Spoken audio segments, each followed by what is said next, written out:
Alors, bonsoir à tous, bienvenue à nouveau sur Parabellum. Comme vous pouvez le voir, il y a Ivan Barbato et ce soir, nous allons nous occuper, disons, du poids, de l'influence et de l'impact de l'intelligence artificielle. Que ce soit en ce qui concerne la guerre en Ukraine ou bien sûr la guerre en ce moment au Moyen-Orient entre Israël, les États-Unis et l'Iran. Nous expliquerons aussi des choses qui se sont déjà produites, car en réalité, rien de ce qui s'est passé maintenant n'est nouveau. Ce sont des choses qui se sont déjà produites ces dernières années. Mais nous allons certainement l'expliquer de manière plus technique avec des exemples également. Nous avons déjà vu certaines choses, nous les avons aperçues. Moi, sans que ce soit un aspect d'intelligence artificielle, j'avais entrevu certaines choses. Si vous vous souvenez de la couverture que j'ai faite lorsque les Ukrainiens ont mené l'opération Spider, pas de toile, toile d'araignée, eh bien, j'ai remarqué qu'ils ont publié quelques photos avec le chef du renseignement qui avait sur la table des photos où l'on voyait les silhouettes des avions vus d'en haut. Ensuite, en contactant certains Ukrainiens, ils m'ont confirmé qu'en effet, ils s'entraînaient dans un entrepôt, disons en entraînant l'intelligence artificielle à reconnaître spécifiquement les silhouettes de ces avions et encore plus spécifiquement la section de l'aile où se trouvait le réservoir. PPV transportant, disons, peu de potentiel explosif. Ce n'est pas que ça détruisait tout le bombardier stratégique, mais si tu le touchais à l'aile où se trouvait le réservoir, eh bien, le réservoir et l'essence faisaient le reste. Donc, ce sont quelques-unes des choses qui ont déjà été appliquées. Alors, je t'en prie, Ivan, commençons. Merci Mirko, merci pour l'invitation. C'est encore une fois un plaisir d'être ici avec toi et avec tes auditeurs. Ce que tu as dit est tout à fait vrai. En effet, il n'y a rien de nouveau à l'horizon, si ce n'est un accélérateur, qui a été l'arrivée de l'intelligence artificielle. Donc ceux qui travaillent ou ont travaillé dans le domaine militaire verront une série non seulement de coïncidences, mais aussi une série de progrès et de tâches, qui ont juste accéléré ce que les militaires faisaient déjà. C'est pourquoi nous expliquerons en détail, avec un peu plus de détails techniques, ce qui s'est passé et ce qui est en train de se passer. Nous, lorsque nous avions commencé à parler de l'idée de faire quelques épisodes sur l'intelligence artificielle, nous avions un plan qui était légèrement différent. Évidemment, nous avons dû avancer cet épisode, qui ne sera probablement pas le seul, sur l'application de l'intelligence artificielle dans le domaine militaire, mais l'application.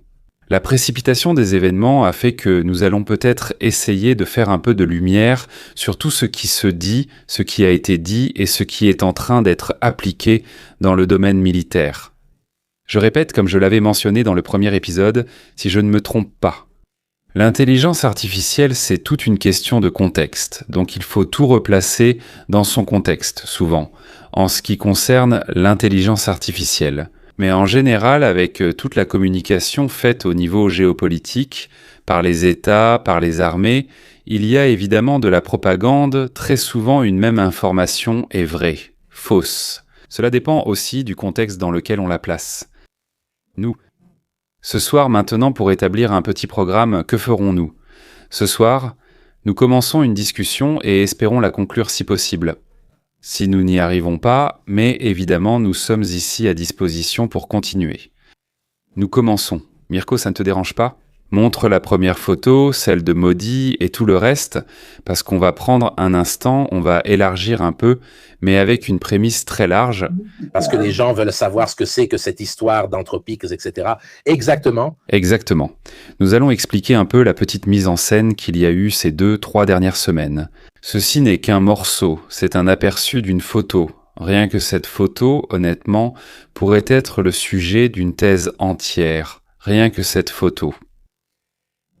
Il y a environ 2 semaines, il y a eu le sommet sur l'IA en Inde, et à la fin de ce sommet, Modi a eu la brillante idée de rassembler tous ceux qui sont intervenus, tous les principaux intervenants. D'ailleurs, commençons, comme toujours, c'est notre habitude. Essayons aussi de citer quelques anecdotes qui se sont passées en coulisses. Peut-être que les initiés les ont entendues. Mais tout le grand public n'est pas au courant de cela. Par exemple, beaucoup de gens ne savent pas qu'une décision a été prise pendant le sommet. Bill Gates a été écarté à la suite des affaires liées au dossier Epstein. Il était un intervenant principal, mais on lui a interdit et demandé de partir. Donc sur cette scène, il y avait toute l'élite de l'intelligence artificielle. Si vous remarquez, le coup de génie de Modi a été de prendre tout le monde et de créer une sorte de chaîne humaine sur la scène.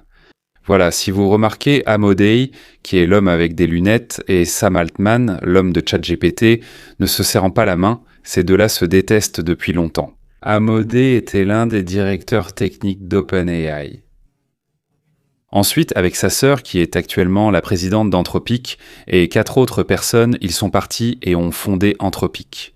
Ils se détestent et se détestent depuis longtemps, mais en substance, ils se font aussi beaucoup la guerre lors de ce sommet. Dario Amodei a été la véritable star de tout le cirque, et il a également été beaucoup soutenu par tout le monde, à commencer par Modi et tous les intervenants. Parce que lui, pour Anthropic, a comme étendard celui de la sécurité. En fait, Sam Altman, dans son discours, a beaucoup insisté sur la sécurité alors que ça ne l'intéresse absolument pas. Mais il l'a fait, pourquoi ? Parce que, comme par magie, l'Inde est tout simplement le deuxième marché pour OpenAI, le premier étant les États-Unis, le deuxième l'Inde.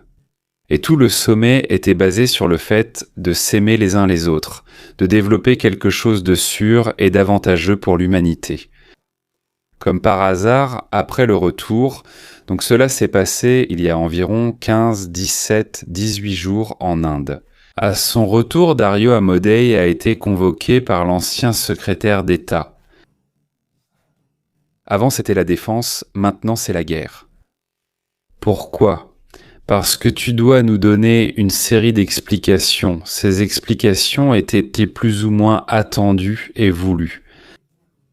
Je citais Mirko tout à l'heure, avant le début du direct, une phrase que j'utilise souvent, il me semble que tout ce cirque paraît beaucoup. Une sorte de cette série de Big Bang Theory, où ce petit groupe de nerds passe du fait d'être insultés et humiliés par tout le monde à devenir des personnes brillantes, qui trouvent aussi de belles filles, se marient, réussissent. Voilà, le monde de l'intelligence artificielle est beaucoup composé de personnages de ce genre, des personnes qui d'eux. Par exemple, dans le cas d'Anthropic, en l'espace de 2 ou 3 ans, on est passé d'un petit groupe de personnes qui étaient enfermées dans les laboratoires à une entreprise générant environ 14 milliards de dollars de chiffre d'affaires annuel. Et qui a vraiment un poids important, que ce soit dans le domaine géopolitique, industriel ou militaire, au bout du compte. Et donc, quand Exet a appelé Amodei, c'était pour le convoquer. Pourquoi ? Parce que Anthropic, en juillet 2025, avait conclu un contrat qui n'était pas déterminant pour des raisons économiques, car c'était un contrat de 200 millions de dollars pour une entreprise générant 14 milliards par an. Ce n'est pas énorme, évidemment, surtout quand on le compare aussi au budget du Pentagone. Ce contrat était un contrat de type OTA. Je vais maintenant vous expliquer ce qu'est un contrat OTA. Et c'était un contrat pour le développement de modèles de pointe, c'est-à-dire des modèles à la pointe qui pouvaient aussi être utilisés dans le domaine militaire. Et c'était un contrat donné au CIDAO, le département du ministère de la Guerre pour les questions numériques et l'intelligence artificielle. Je répète, un contrat d'une valeur maximale de 200 millions, c'est-à-dire essentiellement à la demande, mais il y en a plusieurs qui circulent, enfin même OpenAI elle-même. Il faut dire que le Pentagone, cela fait de nombreuses années qu'il conclut ce type de contrat, et ce n'est pas la première fois qu'il se retrouve confronté à des questions éthiques. Pour vous dire, la première société à avoir eu un contrat de ce genre, il y a quelques années, c'était Google, qui l'a abandonné. Parce que tout simplement, les employés, à une époque encore assez woke, avaient simplement rédigé un document signé par de très nombreux employés et ne se présentaient pas au travail, donc Google a dû renoncer à ce contrat. Ce n'était donc pas la première fois que le Pentagone faisait face à une telle situation. Je parlais de la question de The Big Bang Theory. C'est parce que les questions, les réponses qui ont fuité de cette réunion ressemblent vraiment un peu à un jeu d'enfant. Parce que, évidemment, les militaires et les Exit ont mis une forte pression sur Amodei. Une phrase qui a énervé Exit, c'est quand on lui a dit « Mais selon toi, si l'ennemi nous envoie des ogives nucléaires, qu'est-ce qu'on devrait faire ?»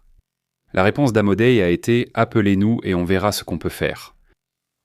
Donc en somme... Là, au milieu de ce bazar, il fallait les écouter et voir ce qu'ils devaient faire.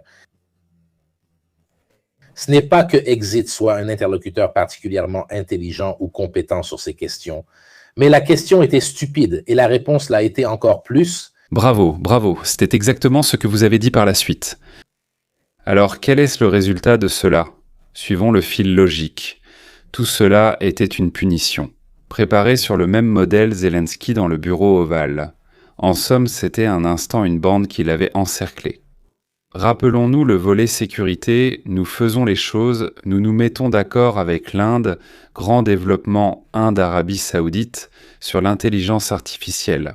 En somme, il faisait un peu trop de choses tout seul, sans demander la permission et, évidemment, en énervant aussi les concurrents directs aux États-Unis. Donc le résultat final a été la menace.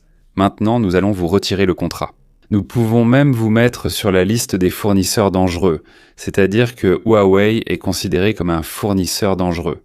Pour vous dire, donc en somme, pour faire un peu peur à Anthropic, d'accord, évidemment. Sam Altman essaie, je m'infiltre, je prends le contrat et nous pouvons le prendre, parce que nous avons des garde-fous si solides que nous n'avons pas peur. J'ai oublié de vous raconter ce qu'est l'OTA. Les contrats OTA du Pentagone sont des contrats qui sont des Other Transaction Agreement. Essentiellement, une voie préférentielle, pour ne pas passer par toute une série d'approbations. Donc on attribue un contrat à une société de ce genre, Time and Materials, c'est-à-dire à la demande, d'accord, avec une limite maximale, puis on l'étend. Presque toutes ces sociétés de ce type en ont un. OpenAI dit « je le prends parce que mes garde-fous m'offrent de la sécurité ». Parce que, contrairement à ce que dit Amodei, qui ne veut pas participer à des projets où l'on fait de la surveillance de masse, ou que l'on utilise l'intelligence artificielle pour que des machines tuent de façon autonome des êtres humains. Nous, en revanche, nous avons un modèle blindé et nous n'avons pas peur, c'est nous qui le faisons.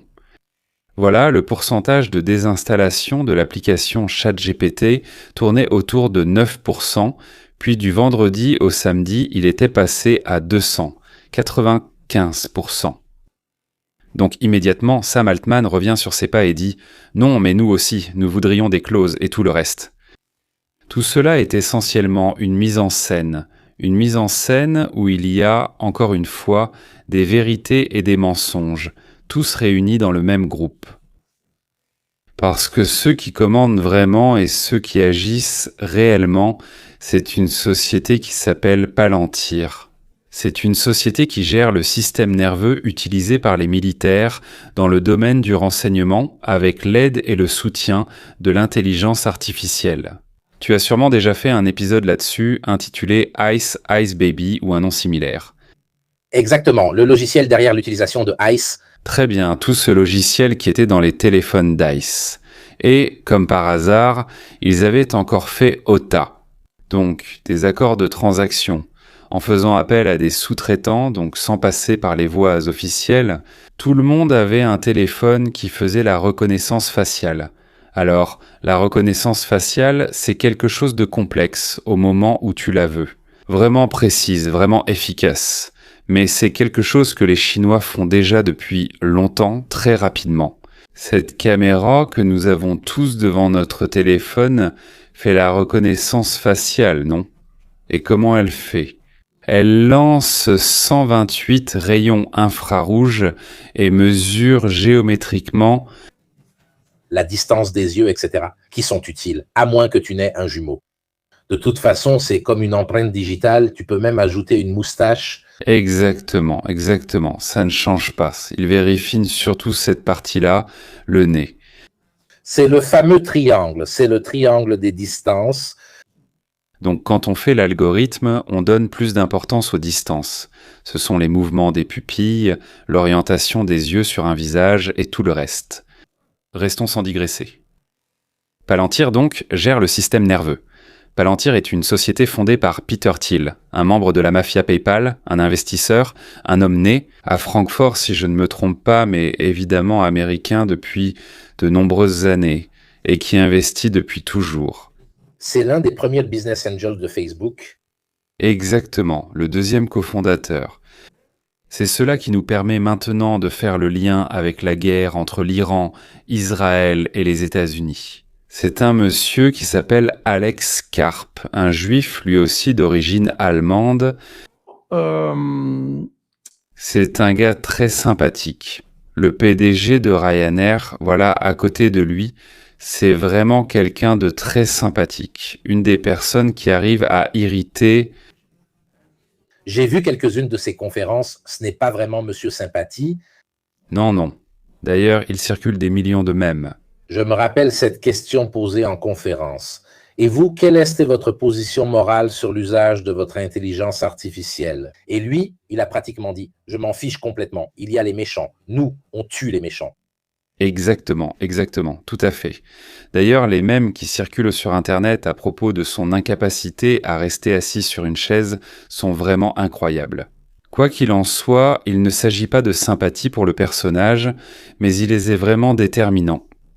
Pourquoi? Parce que sur le plan technique, encore une fois comme dans The Big Bang Theory, c'est un grand génie, avec une incapacité totale à communiquer avec les autres êtres humains. Mais vraiment excellent. Merci à quelqu'un comme lui. Mais ils ont tous ces choses assez en commun. Nous avons Elon Musk, vous l'avez vu, quand il parle, parfois il bégaye, il met beaucoup de temps à répondre. Son cerveau turbine pour d'autres raisons. C'est sa façon de raisonner. Il pense à 100 choses à la fois. Au même moment, nous avons Mark Zuckerberg, qui est un reptilien.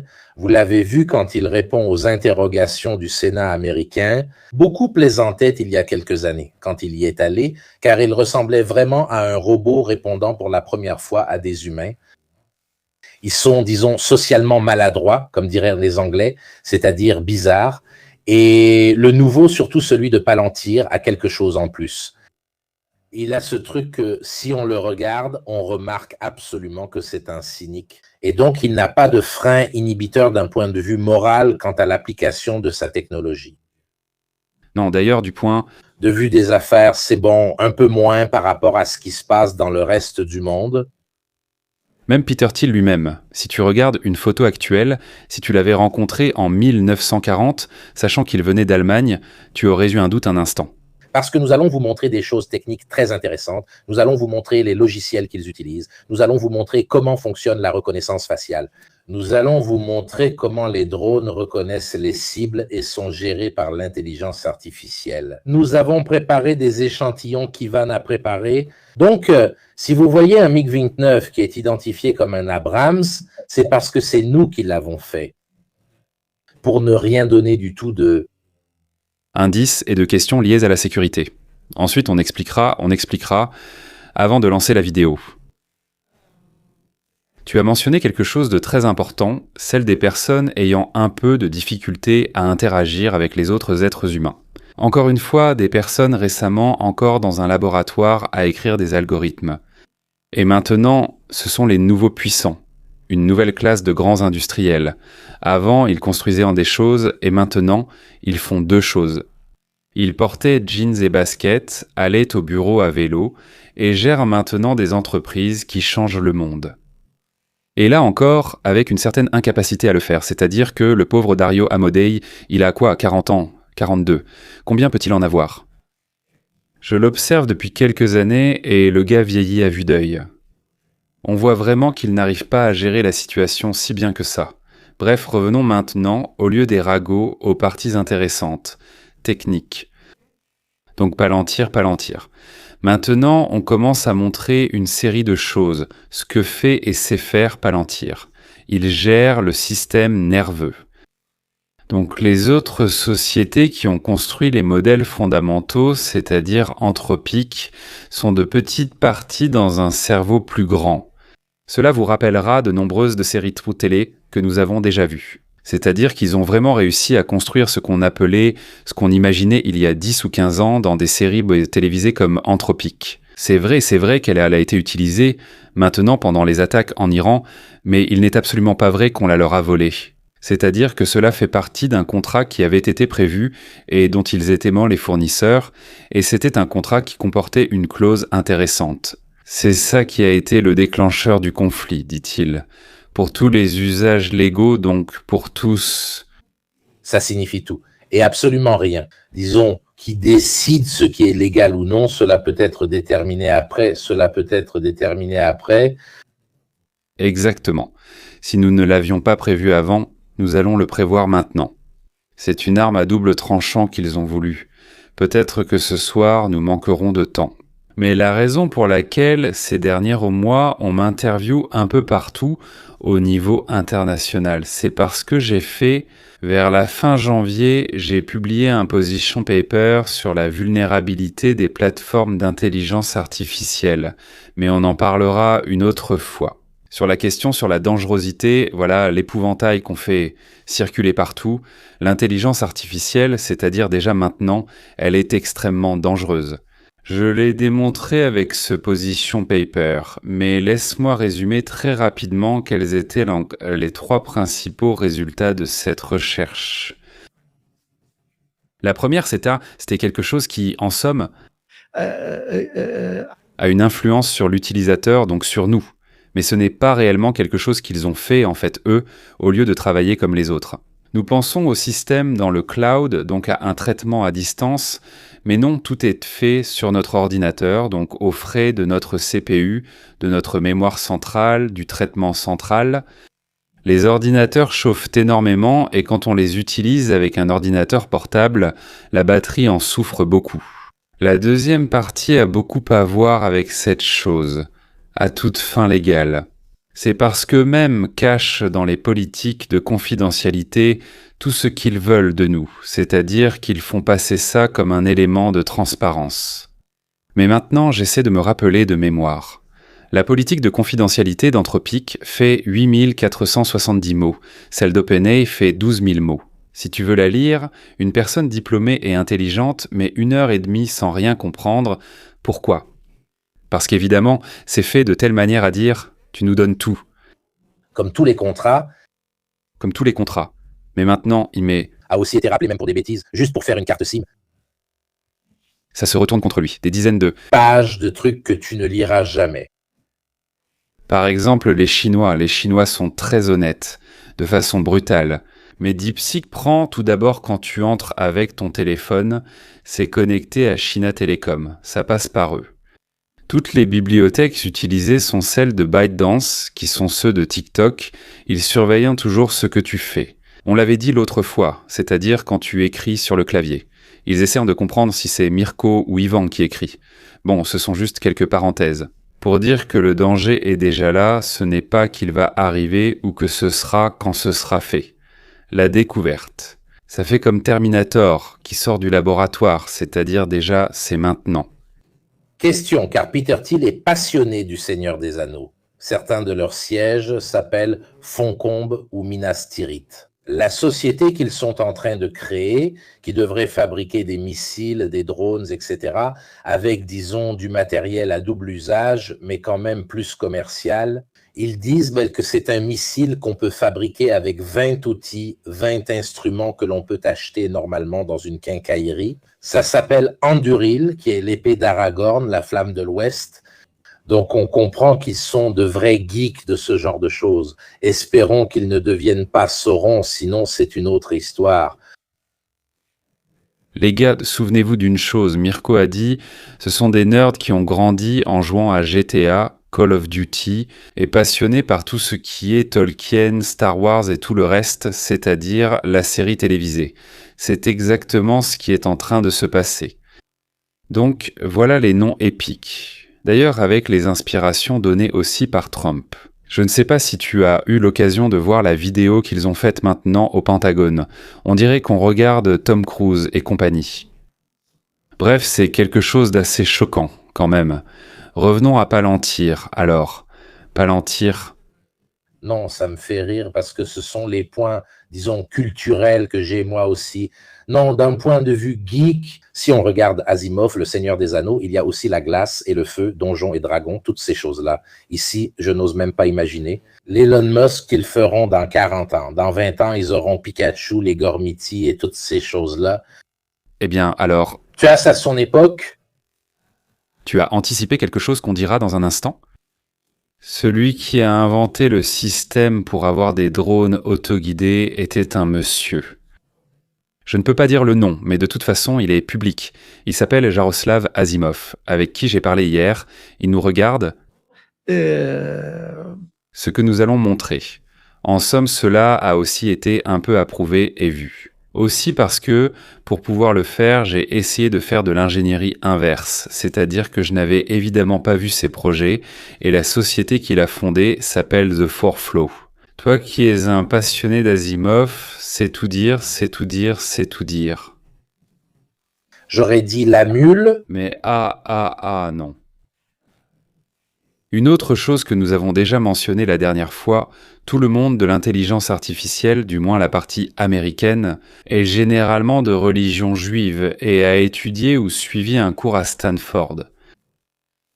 Tu veux faire rire qui? Où ils ont abandonné Stanford? Voilà. Voilà, on le donne. Si tu gagnes aussi contre lui, c'est bizarre. Si tu vas voir, le dernier Oculus qu'ils ont fait est une sorte de wall hack parce qu'il a joué à un FPS. Il te suit pratiquement grâce à la vision thermique et à différentes bandes, etc., de quelqu'un qui se déplace derrière le mur. C'est littéralement un wall hack des FPS, mais appliqué à la vie réelle.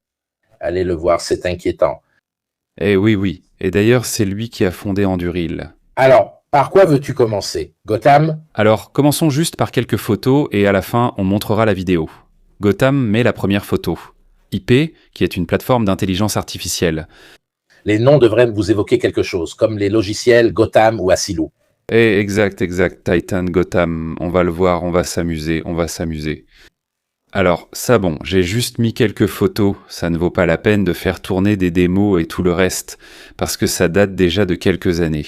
Et, essentiellement, eux, je vous le répète, ils ont réalisé ce qui était le rêve de chaque ingénieur dans une société. Mettre toutes les connaissances d'un contexte donné sur une plateforme et les mettre en communication. Ce qu'on appelle la base de connaissances, donc les connaissances, je ne sais pas, l'étude des avocats et toutes les affaires qu'ils ont traitées depuis la fondation. Pour vous donner un exemple. Cette base de connaissances, elle fait partie de la bibliothèque qui alimente la plateforme et ensuite on essaye de faire quelque chose qu'on appelle le transfert de connaissances. Donc quand le nouveau junior arrive, lui déjà, au lieu de s'asseoir à côté de l'autre, je ne sais pas, prenons l'exemple des avocats, au lieu de s'asseoir avec le senior, il va là-bas et regarde les choses. C'est une plateforme qui est utilisée dans tous les contextes, donc aussi bien dans le secteur manufacturier, ceux qui produisent des choses, organisent, font, disent, et ainsi de suite. Ensuite, nous montrons Mirko la Foundry, la photo de la Foundry. Oui, cela crée des flux de travail, quelque chose qui semble très complexe, mais fondamentalement qui aide à faire. Imaginons-nous être dans une... Vous avez déjà utilisé un éditeur graphique, un peu? Oui, même simplement un éditeur comme Adobe, After Effects, etc., ou ceux qui utilisent surtout des logiciels tridimensionnels, vous trouverez des choses de ce genre. Exactement. Cela a le grand avantage de faire quoi? Imaginons-nous dans une usine avec une série de tours, avec tous les équipements que je construis. Et effectivement, au moment où il faut construire un nouveau hangar ou faire un changement, avec celle-ci on arrive à tout simuler, tout ce que cela peut être. Vous ne vous en souviendrez peut-être pas, mais dans le premier épisode, je vous ai dit que l'un des éléments que l'intelligence artificielle aidera le plus, c'est celle pour créer les jumeaux numériques. Les jumeaux numériques, qu'est-ce que c'est? C'est-à-dire, moi, au lieu de construire un méga prototype, tu peux passer du laboratoire au projet pilote, puis du projet pilote à la mise en œuvre. Je fais toutes les erreurs et j'apprends dans l'intelligence artificielle. Donc je construis, je ne sais pas, un ensemble de réacteurs, même biologiques. C'est-à-dire qu'il n'est pas nécessaire de penser à l'énergie nucléaire. Je simule ce qui pourrait arriver en utilisant toute une série de logiciels et d'algorithmes et j'obtiens un résultat dans des délais qui sont absolument beaucoup plus courts. C'est une sorte de Gantt, Léo, c'est presque un diagramme de flux, de relations, etc. Oui, mais Léonard, d'ailleurs, félicitations à toi et à Léonard pour les précédents lives. Ça fonctionne beaucoup comme un système multi-agent, c'est-à-dire que tu dois penser que chaque petit carré, par exemple inventaire, production, matériel et ainsi de suite, est un agent. Un agent, qu'est-ce que c'est? C'est un interrupteur ouvert ou fermé. Donc, monsieur agent inventaire s'occupe de tout l'inventaire, puis je prends monsieur agent production. Je le mets à côté, je mets au-dessus un orchestrateur, qui est un chef d'orchestre, qui dirige la musique. Donc il met en contact l'inventaire avec la production, de sorte que si la production manque de roulement, l'inventaire le sait. Et il fait aussi un peu de maintenance prédictive. Tu peux l'appliquer à la logistique américaine. Combien de missiles ont été utilisés? Combien sont dans le bloc logistique juste derrière le front? Combien doivent être déplacés? Combien sont en stock? Et la production. Tu mets tout en relation. Tu sais quel est ton flux continu que tu peux utiliser pour le ravitaillement en munitions liées à la chaîne d'approvisionnement. Tu peux appliquer ça au crayon, aux fleurs. Si tu es fleuriste, Absolument. Alors maintenant, on ouvre une parenthèse rapide et on la referme tout de suite. C'est la raison pour laquelle il y a eu, dans les premiers jours, 1600 attaques de la part des Américains et 600, 700 de la part des Israéliens. Comment fait-on? Le colonel Stirp, le général Capitini nous l'enseigne, ils l'ont toujours fait. Voilà, avec l'aide d'Anthropic et avec l'aide de Palantir, on le fait presque en temps réel, c'est-à-dire une quantité de calcul, le ciblage par exemple, la vérification, puis nous allons le montrer. ensuite nous y arrivons de manière inverse. Nous savons combien. Malheureusement pour les Américains, après les problèmes qu'ils ont causés en Irak, beaucoup de contrats de munitions sont publics parce qu'ils avaient fait un désordre, il y avait des vols. Ils ont même fait des films comme War Dogs, qui est une histoire vraie, celle des Fram. De Veroli, un juif qui, avec ses amis, avait remporté un appel d'offres alors qu'ils étaient très jeunes et avait apporté des munitions chinoises depuis l'Albanie, qui ont ensuite fini en Irak. Donc, à partir de ce moment-là, ils ont pratiquement dû rendre tout public. Donc, nous savons à peu près combien de patriotes sont produits et pouvons estimer le nombre de lancements par rapport à ce qui s'est passé. Donc, eux le savent, c'est-à-dire que nous y arrivons indirectement en fonction des données de production. Et ce que nous voyons, qui ne sont pas tous, eux savent exactement combien ils en ont, combien vont arriver et combien sont utilisés. Ils sont consommés en temps réel. C'est-à-dire que tu n'as pas besoin du rapport de celui qui est sur le terrain pour te le dire. Aujourd'hui, notre système Patriot Pack 2 a lancé 20 intercepteurs. Tout est en ligne directement en 1 milliseconde. Au Pentagone, ils savent exactement tous les patriots sur la planète, combien ont été tirés, combien sont en mouvement, lesquels arrivent et combien sont en production. Oui, mais ce n'est pas que de la comptabilité, Mirko. Il y a aussi beaucoup de vérifications. Je n'explique pas davantage, car d'autres sont plus compétents que moi. Mais toi, quand tu dois accomplir une certaine mission, il est important d'étudier les dégâts, les effets secondaires, les victimes potentielles et tout le reste. Ce sont des choses qui ont toujours existé, mais les faire circuler. Quelqu'un mentionne le système de Bugatti. Oui, ils ont pratiquement fait des milliers de simulations sur ordinateur et ensuite, ils n'ont construit qu'un seul modèle qui a passé les tests parce qu'ils avaient d'abord fait des milliers de simulations. Oui. Ce qui a très bien fonctionné pendant cette première semaine de guerre avec l'Iran, c'est aussi la coordination des mêmes missions. L'analyse des résultats, des conséquences, du ciblage. Si je me souviens bien, durant toute cette semaine, il n'y a qu'une seule mission qui, probablement, suscitera quelques polémiques dans les prochains jours. On essaie d'enquêter, c'est celle de l'école de Minas, où environ 200 élèves, des jeunes filles, sont mortes. C'est quelque chose que nous avions aussi remarqué avec Léonard et les autres, c'est-à-dire contrairement à ce qui s'est passé l'année dernière, où clairement chacun faisait ses propres affaires, ici il est clair qu'ils se sont répartis les zones de compétences et il est évident qu'il y a une coordination totale. Les premières attaques israéliennes ont coïncidé avec les Tomahawks et avions américains à quelques secondes près. Donc, ils savaient très bien que tout était coordonné. Cependant, c'est aussi divisé par zone de compétence, mais également pour des raisons logistiques et d'efficacité. Les Israéliens doivent voler, donc ils s'occupent plutôt de la partie nord du pays, tandis que les Américains s'occupent davantage de la partie du Golfe. Cependant, beaucoup de leurs attaques avec les Tomahawks ont fini dans la zone de compétence israélienne, probablement parce que les Israéliens l'ont demandé. Nous ne pouvons pas le faire, nous avons besoin de vous. C'est très différent d'avant où les Israéliens agissaient seuls puis les B2 arrivaient. Tu vois qu'ils faisaient tout eux-mêmes. Exactement, c'est totalement coordonné à tel point qu'on dirait une seule armée. Maintenant, nous allons le montrer. Ensuite, quand nous passons à l'image de la kill chain, essentiellement avec l'intelligence artificielle, ils ont réduit les délais de la kill chain et ils ont amplifié la capacité de multi-opérer. C'est-à-dire que avant, Au lieu de faire une mission ici et là et de la coordonner dans la War Room, maintenant ils arrivent à le faire de manière chirurgicale et sur différentes cibles. Quand Mirko me demandait un avis, moi je me disais « maintenant ». Ça, on le montrera vers la fin, mais c'est comme ça que fonctionne le thème des satellites. Ça, je le montrerai plus tard. Maintenant, on montre Titan, la photo, Titan 1 et Titan 2. Et ensuite, on fait Gotham. Et après, on passe à ça sans Sebo-Weyang. On passe à ces choses-là qui sont très intéressantes. Ce sont deux autres projets de Palantir. Le Titan est essentiellement une centrale mobile, donc eux, ils ont les méga centrales un peu partout. Ça, oui, alimenté par Palantir, c'est exactement ce qu'on disait, c'est-à-dire une centrale montée sur un module, voire même sur un camion.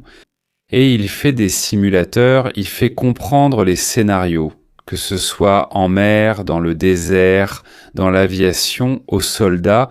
Donc il leur donne un scénario totalement réaliste. Et ils arrivent à se déplacer d'une manière auparavant inédite, c'est-à-dire que les mois d'entraînement se font maintenant en semaines, voire en jours. Mirko, maintenant, nous allons montrer directement la vidéo Gotham, et j'en parlerai dessus. Oui, cette vidéo-là, nous pouvons la montrer parce que c'est une vidéo de Palantir, ce n'est pas moi. Je me suis seulement contenté de couper les passages où la PDG intervenait. Pas la version directe ? Non, la Oui, je parle par-dessus. Alors, en gros, c'est ce que ça fait. Imaginez cette image satellite, je vous expliquerai ensuite ce que c'est et comment on fait ce rectangle pour l'identifier. Avant, elle n'y était pas, j'ai la timeline, montre qu'avant ce navire n'y était pas. Ça, c'est la Chine. Et puis on avance, elle apparaît. Alors, que fait-on ? Je vous montrerai ensuite comment faire. On fait un nivellement, souvent automatique aussi, du vecteur en question. Que ce soit sur un avion, un navire ou, ce qui nous intéresse, ça peut être aussi une Jeep, ça peut être aussi un Hammer. Donc à partir de ce moment-là, toutes les constellations de satellites essaient de le suivre. Mais rappelons-nous, le navire peut éteindre le transpondeur, le satellite ne passe pas 24 heures par jour au même endroit. Alors qu'ont-ils fait ? Ils ont construit ce méga cerveau, ce méga système nerveux. Ce serait le rêve de Mirko, parce que qu'est-ce que ça fait ? Mirko est un ferrailleur, tu les connais très bien. C'est-à-dire, je ne sais pas. Qu'est-ce qu'ils font ? Ils cherchent en toutes les informations possibles, même auprès des civils, des sites de référence. Évidemment, aux choses qui ont plus de crédibilité, ils accordent plus d'importance et ils essaient d'identifier où se trouve, par exemple, ce navire. Ils ont fait une simulation ici dans la vidéo. Vous vous souvenez de l'époque où les Chinois envoyaient des bateaux de pêche en mer de Chine méridionale et essayaient dans le Soko de manœuvrer pour comprendre comment créer une barrière. Alors que fait ce système ? Ce système aussi est une simulation. On essaie de comprendre où est allé ce navire, on le trouve, puis il contacte automatiquement le navire militaire américain le plus proche. Donc il optimise encore une fois toute la logistique. Il crée un scénario, il le définit et fait une série de simulations pour comprendre quelle est la manière la plus facile d'atteindre le blocus, comment il est le plus possible de le briser. Quels sont les dommages collatéraux ? Que peut-on faire ? Qui devons-nous appeler ? Quelle est la technologie ? Combien de navires ennemis y a-t-il dans la zone ? Des systèmes de missiles, des avions en vol, etc. Donc, il donne la meilleure ligne de conduite, ce que tu n'avais pas pendant la Seconde Guerre mondiale. Il y a des moments pendant la Seconde Guerre mondiale où des amiraux qui pouvaient rencontrer des flottes adverses, les anéantir, changent soudainement d'avis, etc. Ici, tu as toutes les informations possibles et ce n'est même pas le commandant ou le capitaine qui décide directement. C'est l'intelligence artificielle qui lui dit quelle est la meilleure ligne de conduite. Exactement. Et donc ce système... C'est une bonne question pour toi. Dans quelle mesure l'île influence-t-il les décisions stratégiques ? 0,0 alors. Un large language model, qu'est-ce que c'est ?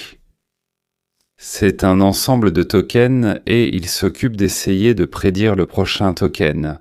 Quel est le token ? Donc, disons le mot « aller ». Parce que sinon, un token n'est pas forcément un mot, c'est un petit morceau de l'opération. Mais les grands modèles de langage sont sémantiques, donc ils sont basés sur des mots. Donc soit je les entraîne avant, soit je fais le fine-tuning avant, pré-entraîné ou post-entraîné. De cet élément entraîné, je prends le meilleur, celui qui a le poids le plus important. Les LLM ont été déterminants parce qu'ils ont montré comment raisonner. Donc maintenant, on ne fait plus la recherche pour deviner le prochain token, mais on raisonne de manière très rapide. Si je commence à combiner tous les sens, on l'avait dit quand on avait parlé des robots, dans ce cas donc c'est la vision par ordinateur. J'utilise aussi toutes les images qui viennent des satellites, des drones, les gars, même des observations. Mirko le fait systématiquement, il le fait manuellement, il prend les vidéos de Telegram avec son système OSINT, il va chercher d'où elles viennent, toutes les métadonnées. Voilà, cela, moi... Parce que les gens sont convaincus que je vais sur X et que je regarde les images. Ivan a vu ce que nous faisons derrière le travail qu'il fait. Mirko est incroyable, il est incroyable. Maintenant, si Mirko s'empare un jour d'un Gotham, vous le trouverez à la place de l'amiral américain. C'est-à-dire, c'est le système qui fonctionne, le système Palantir fait ça, c'est un système nerveux qui se cherche. Tout. Évidemment, ça donne de la crédibilité à ceux qui l'ont. Donc il n'y a pas le risque d'aller prendre une fausse information sur un site indien ou chinois. Ensuite, on fera un point sur les fausses informations diffusées.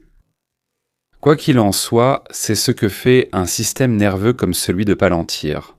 Maintenant, la question que l'utilisateur a posée est intéressante de ce point de vue. Oui, déjà. GPT et Cloud, spécifiquement Cloud d'Anthropic, ont été utilisés maintenant. Pourquoi ? Parce que c'est un énorme accélérateur. Donc, au moment où j'ai un système nerveux qui est une infrastructure. Mais si à l'intérieur ils mettent une Ferrari et que j'en mets 1000, c'est beaucoup plus facile d'atteindre la cible finale. Donc, qu'est-ce que je fais ? Parce que Anthropic, moi aussi souvent je parle bien d'Anthropic. Pourquoi ? Parce que le choix stratégique industriel d'Anthropic a été de faire du B2B directement avec les entreprises. Ensuite, que font-ils ? Ils font toujours du multi-agentique. C'est-à-dire qu'ils prennent, comme je l'ai dit tout à l'heure, toute une série d'interrupteurs et ils ont une très grande capacité à les faire fonctionner ensemble sans qu'ils deviennent fous.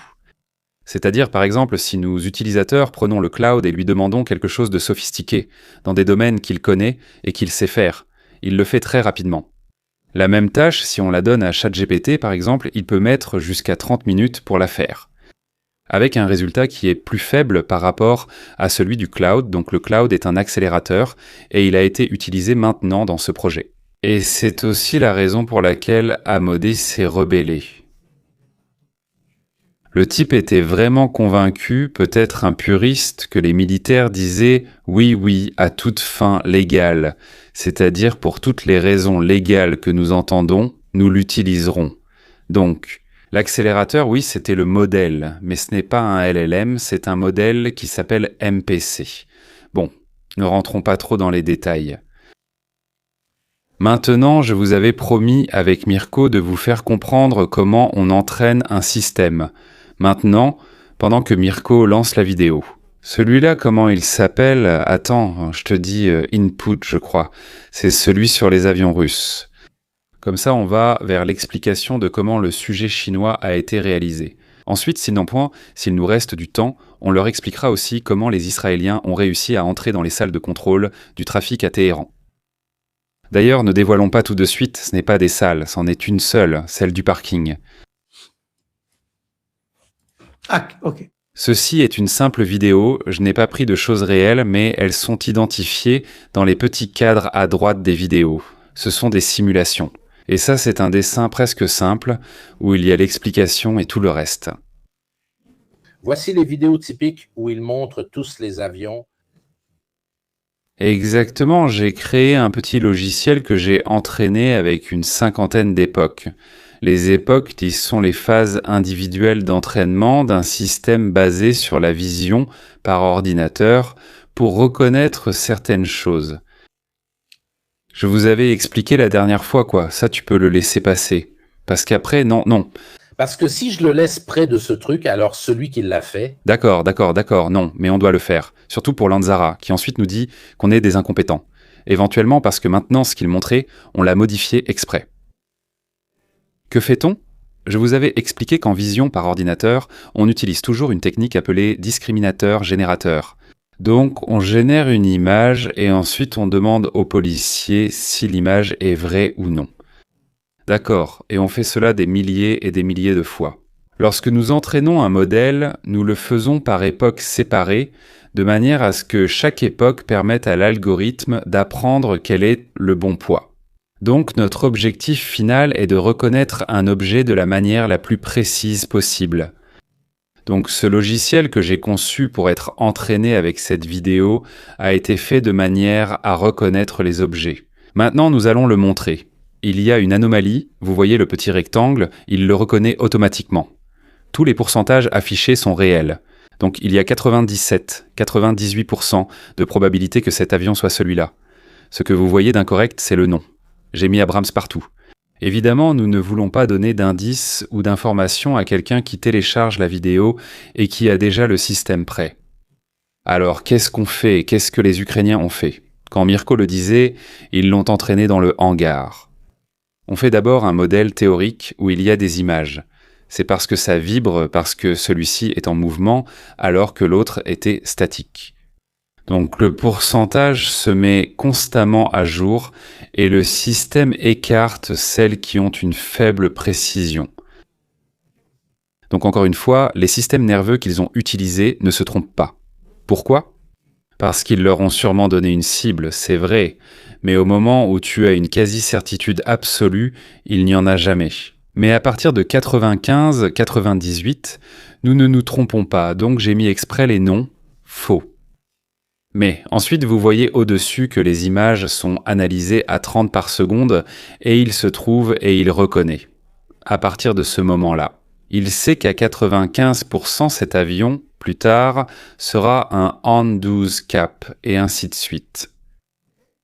C'est ainsi que les choses m'en sont entraînées, puis on va de plus en plus dans le détail, après avoir entraîné pour comprendre quel est l'Antonov, le Sukhov et ainsi de suite. On lui dit où se trouve le réservoir afin qu'il puisse le reconnaître, comme s'il utilisait nos yeux fondamentalement. Ensuite, comment enseigner?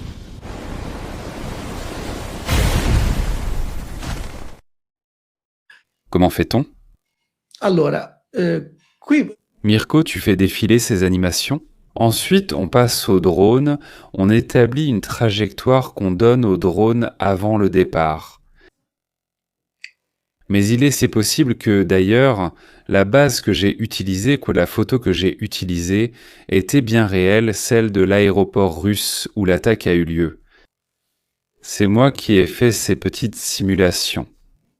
On établit la trajectoire, mais il faut aussi prendre en compte sur le chantier. Donc, nous avons dit que l'avion est identifié, nous connaissons sa silhouette, nous savons où nous voulons l'envoyer. Sur le réservoir, cependant, il y a la possibilité que sur le terrain, il y ait Giamato. Ou bien qu'ils perdent le signal de l'église, ou bien qu'une fois arrivés là-bas, ils doivent changer d'avis, parce que ce n'était pas ce qu'ils devaient faire. Ces petits carrés que vous voyez sont tous les jalons que nous donnons le long de la trajectoire à notre drone. Mirko, je ne sais pas si tu as un extrait de ce qu'était l'attaque, celle en sous-main, D'accord, ce n'est pas grave. Alors lançons la simulation, comme ça nous expliquons en détail comment on fait ce que tu avais lancé tout à l'heure, le fichier HTML, qui est une sorte de page web, d'accord? Je commence à vous l'expliquer en attendant. Qui commence exactement, celui-ci, puis petit à petit, tu agrandis, juste pour faire comprendre. Dans le petit cercle vert, nous voyons l'opérateur. En général, maintenant, ces choses plus sophistiquées utilisent le Starlink. D'accord, Starlink, parce que c'est fantastique, ça bouge. Mis à part le fait que la constellation est gigantesque, elle utilise cependant deux types de bandes. La bande Q et la bande K, ce sont deux bandes différentes qui fonctionnent sur des fréquences distinctes. Gigahertz. Mais ce sont des bandes tellement efficaces que pour pouvoir les capter, tu devrais être à 30 km de distance, donc en général, tu n'y arrives pas. Les deux bandes distinctes sont utilisées, l'une pour communiquer de la parabole au satellite, donc en upload et en download. D'accord. Donc l'opérateur avec sa base communique avec Starlink, crée ce système de communication et communique avec le drone. Mais évidemment, le drone, lorsqu'il s'approche de l'obstacle, peut être brouillé ou perdre le signal GPS où il y a un brouilleur. En Russie, il y en a énormément, ce n'est pas très compliqué à faire, d'accord, mais nous devons faire en sorte que le drone atteigne sa cible. Donc Mirko, ensuite on passe sous qui ? Exactement. Donc nous avons besoin d'un système. Pour l'instant, Starlink a parfaitement fonctionné. Une constellation énorme. Donc une même antenne parabolique peut communiquer avec 2 ou 3 satellites en même temps. Donc dans le cas où il y aurait une perte de signal avec l'un d'eux, il y a toujours une redondance. D'accord, plus bas. Et ici, il y a les 2 bandes qui se déplacent rapidement sur des fréquences distinctes. Justement parce que il est difficile de brouiller le Starlink. Il faut être proche, il faut être sur le terrain. D'ailleurs, il y a maintenant constamment du reverse engineering. Mirko vous l'enseigne. Il nous l'enseigne à tous. Les Russes aussi l'ont utilisé comme paradoxe. Ils ont réussi à en trouver sur le marché illégal. Ils les ont utilisés. S'ils arrivent même à mettre l'antenne sur un drone, là, il n'y a pas vraiment moyen de le brouiller. Donc justement, comme je l'ai dit, le signal peut aussi provenir de différents satellites. La Russie est devenue très douée dans la guerre électronique, donc souvent elle arrive et est arrivée à bloquer, comme vous le voyez là. En somme, il y en a aussi à des prix très bas, et il y en a beaucoup. Ils arrivent à couvrir de très grandes zones et à avoir des portées très larges. Qu'est-ce que ce gentleman a inventé ? Jaroslav, lui après, on vous montrera quand on sera plus loin comment fonctionne le système qu'il a créé. Il a pris un système qu'on trouve sur Amazon, ce sont des pièces qu'il a assemblées. Son génie a été le système nerveux, mais il a pris une puce de Nvidia. Le tout coûte $150. Du matériel commercial. Ensuite, une caméra adéquate, un Raspberry Pi. Les Italiens étaient fiers, nous sommes encore fiers, de l'Arduino qui était un système de traitement créé à l'endroit Olivetti. Maintenant, de nos jours, on utilise plutôt une carte appelée Raspberry, tout ce genre de choses en somme qu'on assemble ensemble. Et qu'est-ce qui se passe à partir de ce moment-là ? On dote le drone d'une capacité visuelle d'interprétation. Donc même lorsque le drone perd le signal, cela prend le relais. Ces petits cercles, ces petits carrés que nous avions placés dans les simulations que nous avons montrées tout à l'heure, ce sont les étapes clés.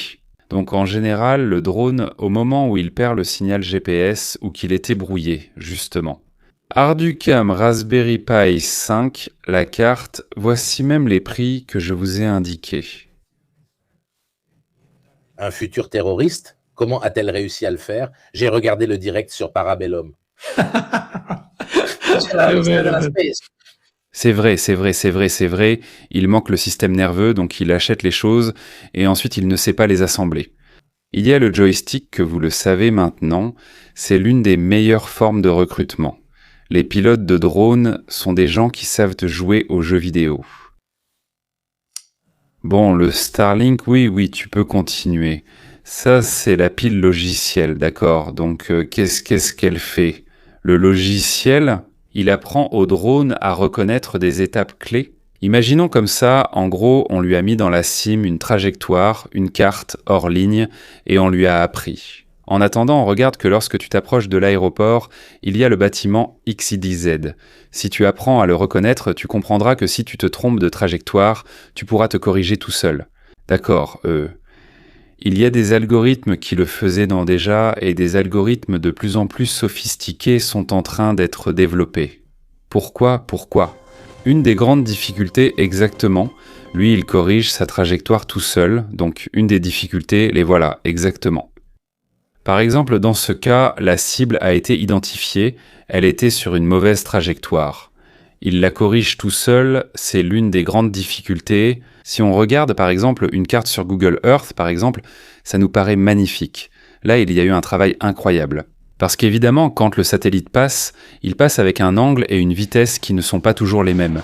Donc tu dois ajuster un azimut, tu dois ajuster plein de choses, tu dois normaliser. La carte, voilà, la difficulté sur un drone, c'est que tu lui as mis la carte et elle est statique. Mais lui, il se déplace sur une trajectoire avec un azimut et une vitesse variable. Donc tu dois créer un algorithme qui lui permette de reconnaître.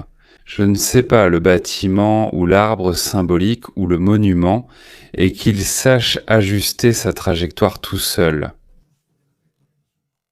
Voilà, justement, quand il arrive à proximité de l'avion, il le reconnaît et il sait où il doit aller.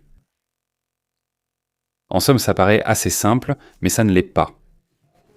La première étape, c'est bon, j'ai identifié la cible, d'accord? Je corrige parce que tu ne m'as pas donné la bonne trajectoire. Troisièmement, je l'ai repéré, je vais frapper exactement le point qui est celui sous l'aile, Exactement. aussi des ailes, surtout des bombardiers stratégiques qui ont les Tu-223 qui ont été touchés. Donc, Tu m'avais posé ces derniers jours une question qu'il vaut peut-être la peine de clarifier maintenant. Ensuite, s'il nous reste du temps, je ne sais pas si j'ai été trop long, plus ou moins. Bon, ensuite peut-être qu'on laissera, dis-moi. avant de faire cela, je remercie le sponsor de ce soir. Comme ça, on prend une petite pause, disons, de tout ça, qui explique aussi bien ce qui s'est passé l'autre fois avec les bombardiers stratégiques. Le sponsor de ce soir est évidemment Incogni. Ajoutez plus de mails. J'ai ajouté toutes mes adresses mail, y compris les secondaires, et supprimé celles de ma femme. Moi, zéro, elle, très peu, donc c'est utile. Je vous en prie. Le micro, je disais. Le paradoxe des temps modernes. Avant, on payait pour apparaître, maintenant on paie pour ne pas être trouvé. C'est ça. Il nous reste du temps. Si tu veux ouvrir un truc... Il y a le temps, vas-y, exactement. Poi, Quelques questions. cerchiamo Non, di rispondere. d'abord, on continue avec la tienne, puis s'il y a de la place, on pose la question. Parfait. Alors j'aurai 2 points en tête. L'un, on en a parlé ces derniers jours, c'est celui de la possibilité de l'intelligence artificielle. Avoir fait une erreur, pourquoi les silhouettes dessinées ? C'était vrai dans un passé même relativement récent. Il y a quelques années, les Russes l'avaient donc compris. En Syrie, on le faisait beaucoup, on dessinait des silhouettes de façon à tromper le satellite. Maintenant, ce n'est plus vraiment le cas d'après ce que je sais. Évidemment, je ne peux pas tout scanner comme Gotham, mais d'après ce que je sais. Le seul point où il faudra donner des explications dans les prochaines semaines, moi, c'est Minab, celui de l'école. Ça, c'était une attaque, il faut attribuer l'attaque à l'auteur. C'est le seul cas. Pour le reste, toutes les vidéos, du moins celles que j'ai vues, étaient en fausse. En même temps, comme cela arrive toujours avec l'intelligence artificielle, des dates anciennes, des contenus élaborés avec l'intelligence artificielle. Et il y a 2 indices qui le montrent. Premièrement, la plupart des vidéos étaient filmées depuis le cockpit du drone. Connaissant un peu la façon de travailler des Israéliens et des Américains, je doute qu'ils auraient diffusé leurs propres vidéos reconnaissant une erreur. Ce que l'on voit sur l'hélicoptère où finalement il ne se passait rien, c'était une vidéo d'un deuxième drone qui observait la situation. Exactement, exactement. L'intelligence artificielle fait des erreurs dans ses choix. Absolument oui. Il est né pour une silhouette, celle-là oui. Tu sais comment tu peux ? C'est-à-dire qu'on ne va pas révéler des choses pour lesquelles on va ensuite le regretter. Mais tu devrais faire une silhouette complètement identique, c'est-à-dire que tu devrais faire un avion en balsa ou un hélicoptère en balsa pour tromper. Parce que là oui, si tu lui donnes une dimension. Mais j'ai vu des vidéos où l'on voyait des personnes supposément iraniennes dessinées sur la piste. Non, non. Les 3 avions colorés, là, c'est n'importe quoi. Mais il y a des dessinateurs très doués qui arrivent même à faire les ombres, cet effet 3D, un peu comme vous avez vu aussi les gens qui font les fresques au sol des artistes.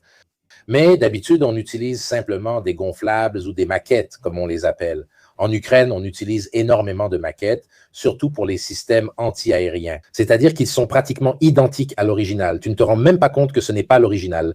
Parce que lorsque tu frappes ce qui devrait être un IM, un système de lancement, il n'y a pas d'explosion secondaire. Et donc, ce n'en est pas un. Celui-là, oui. Encore une fois, je m'attends à ce que cela diminue de plus en plus avec ce type de système comme Gotham de Palantir. Parce qu'il te fait faire tellement d'analyses que tu ne faisais pas avant.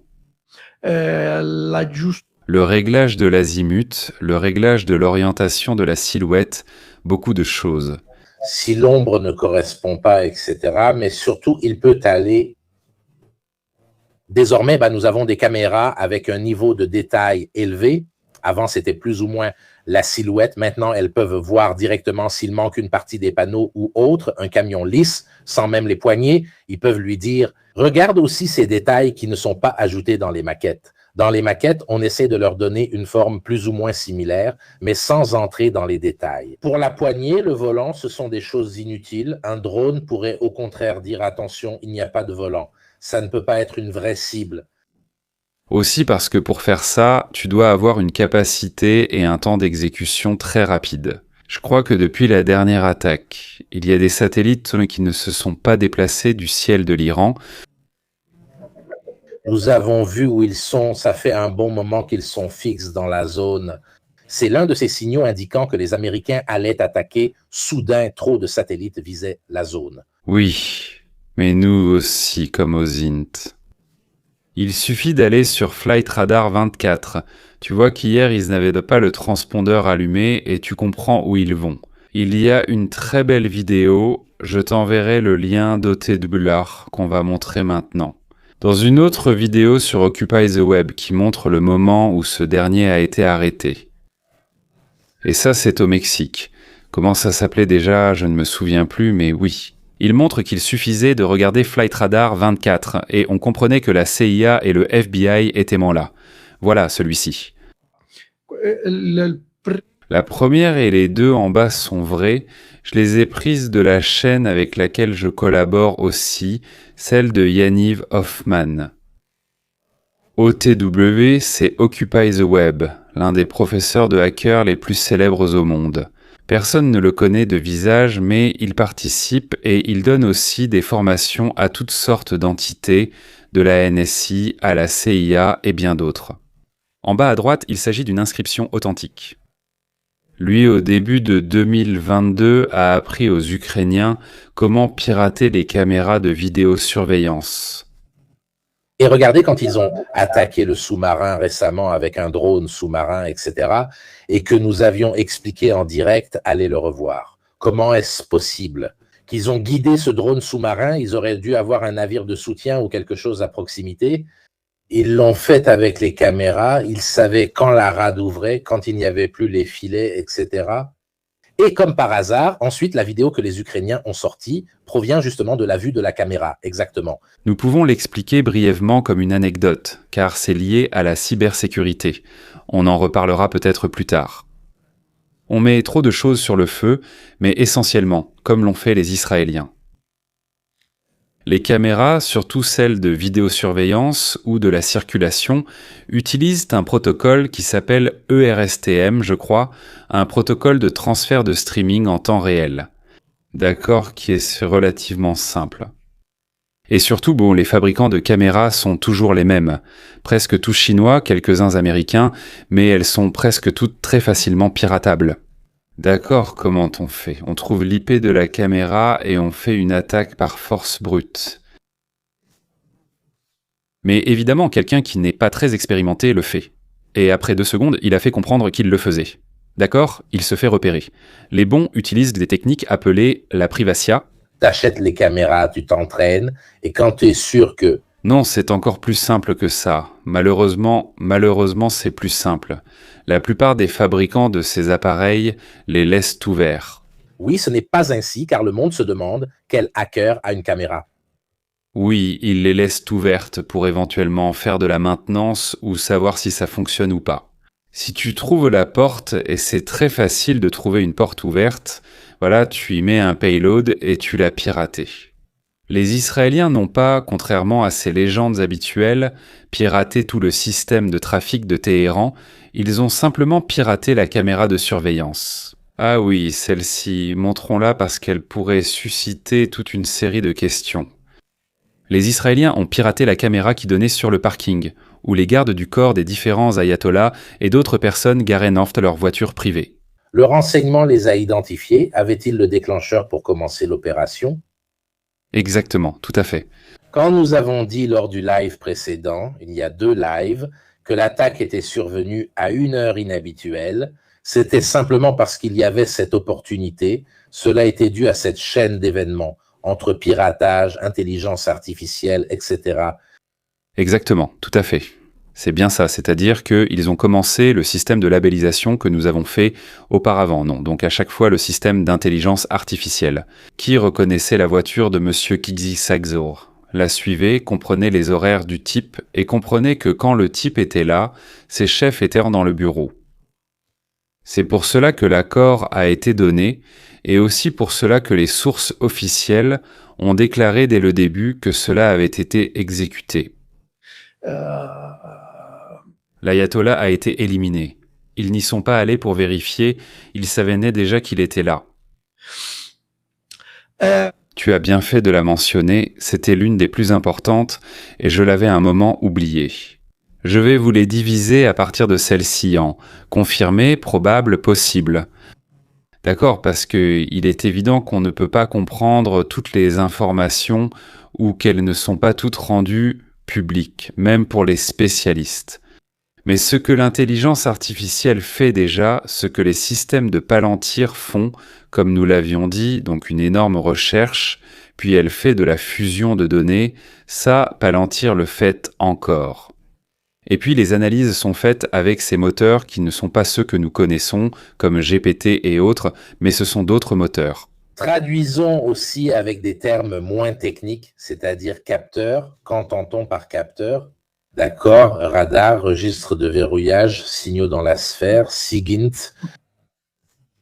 Donc, des signaux émis aussi par l'adversaire, etc. Donc, des photos satellites, etc. Des avions espions et des choses de ce genre. Fusion des données, c'est-à-dire que tu prends toutes ces choses ensemble, tu les donnes à l'intelligence artificielle qui les analyse et te dit, regarde, en fonction de ceci, ceci, ceci, selon moi, la cible est ici et elle fait ceci. D'accord? Ici, il y a la partie humaine, c'est-à-dire l'homme dans la boucle. Les humains disent, d'accord, frappe cette cible, mais pas une école avec des petites filles ou ce genre de choses. Chaîne de commandement. Le niveau de commandement dans lequel Palantir intervient désormais pratiquement, c'est presque l'intelligence artificielle qui te dit quel est le meilleur choix à faire. Quel est l'avion le plus proche qui pourrait effectuer le bombardement sur ce type, étant donné, d'après le circuit de sécurité analysé par l'intelligence artificielle, il y a cet avion-là à 100 km. Parfait, il a les armes nécessaires. Oui, parfait. C'est le plan d'action en tenant compte des systèmes anti-aériens, adverses, radars, etc. Il lui donne aussi l'itinéraire à suivre. Car si tu attends qu'un homme prenne ce genre de décision, avec les données techniques, il doit faire un briefing et planifier. La cible s'est échappée. Tu as résumé. Je l'ai dit de manière très simple et puissante. Parfait, je n'aurais pas mieux dit. J'ajoute peut-être seulement quelques petites précisions sur les acronymes, sinon on ne comprend pas Diody, ce n'est peut-être même pas juste. Parce que le département de la défense, qui est ça maintenant celui de la guerre, ISR signifie intelligence, surveillance et reconnaissance, donc des systèmes d'intelligence, de surveillance et de reconnaissance. Donc nous avons l'intelligence même humaine. Les services, d'accord, puis il y a les satellites et ensuite il y a les drones et tout le scrapping dont nous parlions mais tout ensemble, cet ensemble d'informations. C'est-à-dire, comme je l'ai dit auparavant, au moment où l'information fondamentale est la voiture du garde du corps de Khomeini, là cela doit entrer dans le système. Nous devons créer un mécanisme capable de stabiliser, nous devons. Quels sont les poids, d'accord? La voiture du garde du corps de Khomeini, sa voiture privée, est évidemment plus importante que celle de la femme de ménage. D'accord. Il y a une vérification parce qu'il pourrait te dire 97% de reconnaissance faciale du garde du corps. Donc, ce sont les humains qui disent ensuite aux politiciens, tu assumes le risque? Oui, parfait, on y va. Exactement. Plus bas, toujours dans les capteurs, on trouve 2 autres acronymes qui me rappellent en fait que je ne vous ai pas dit d'eux. Un projet très important de Palantir qui est le Maven, c'est celui du fameux bouclier. La coupole, comme il l'appelle Golden Dome, quelque chose de ce genre, voilà, c'est la coupole que le Pentagone rêve d'avoir. Pour... Oui, bravo, tu as compris, parfait. Ils mettent tout ensemble chaque petit rectangle. Imaginez que c'est un agent, d'accord? Donc chaque agent a son propre poids.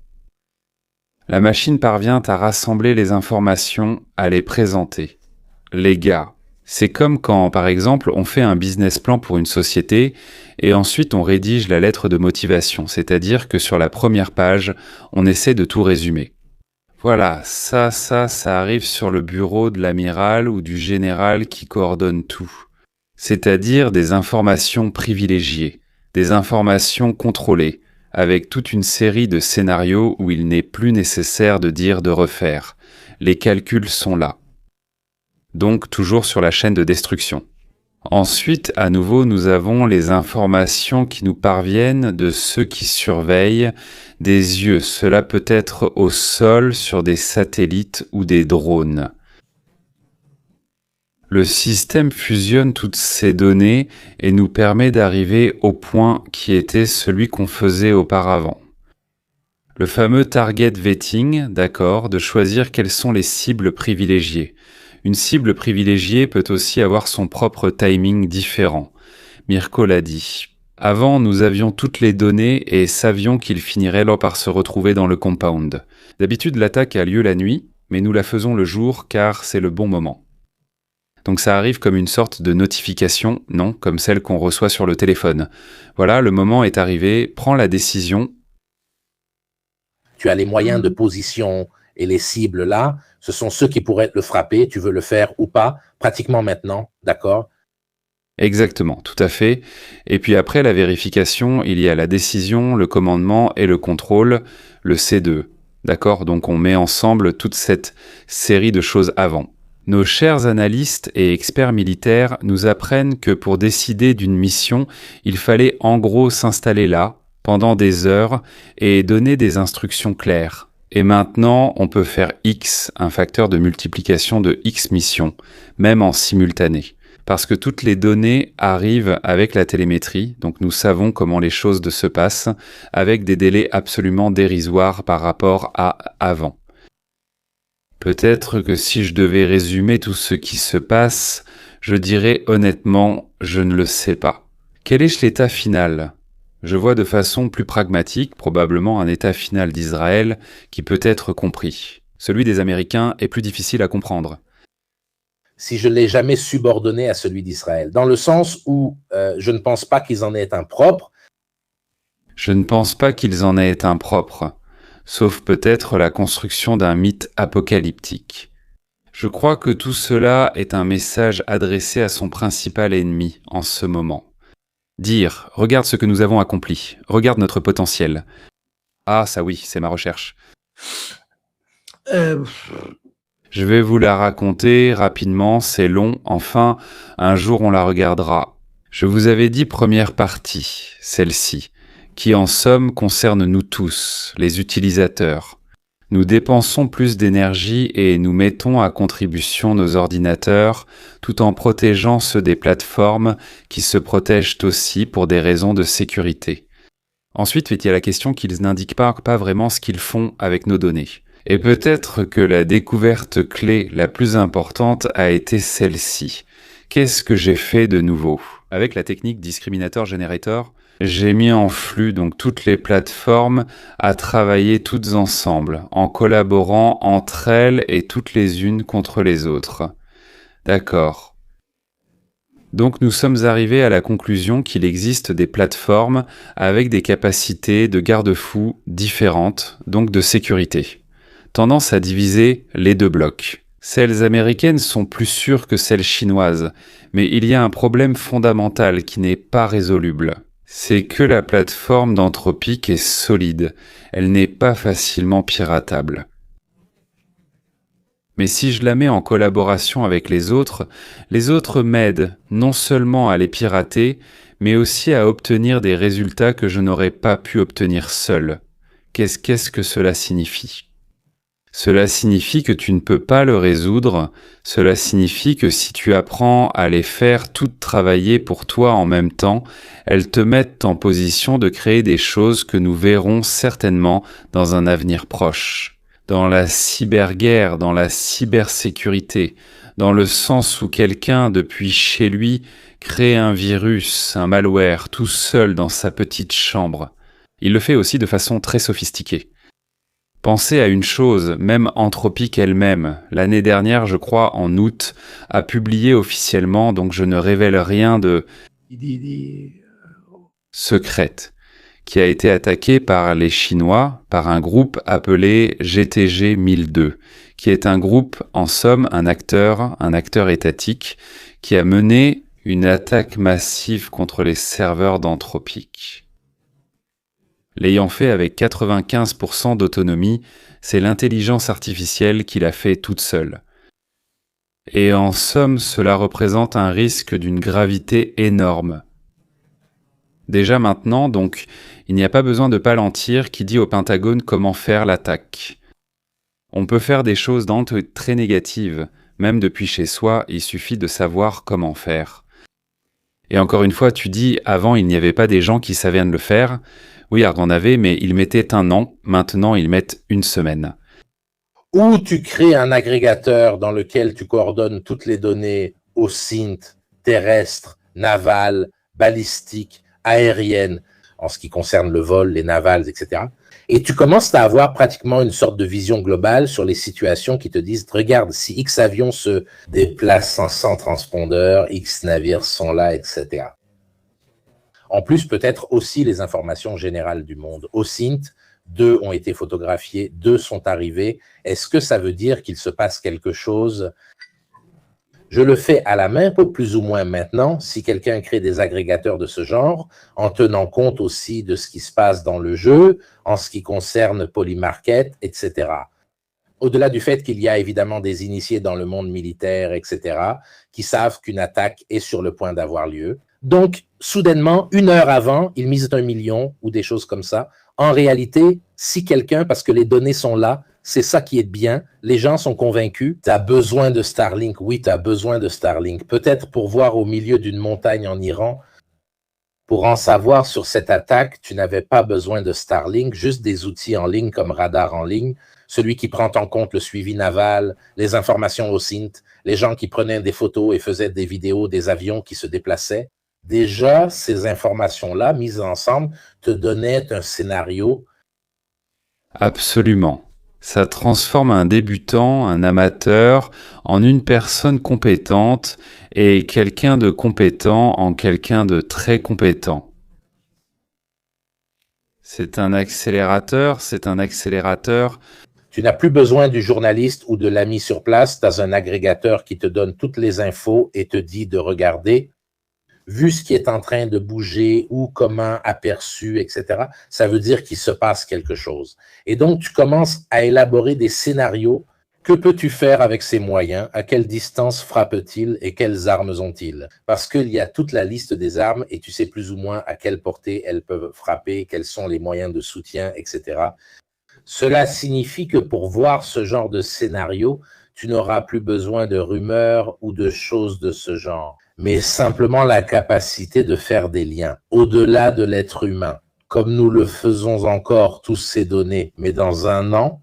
Deuxièmement, c'est-à-dire que ce que je mets 1 semaine à entendre un contact de renseignement ici, un autre là-bas, c'est vrai que les Américains sont arrivés dans ceci. Oui, d'accord, parfait.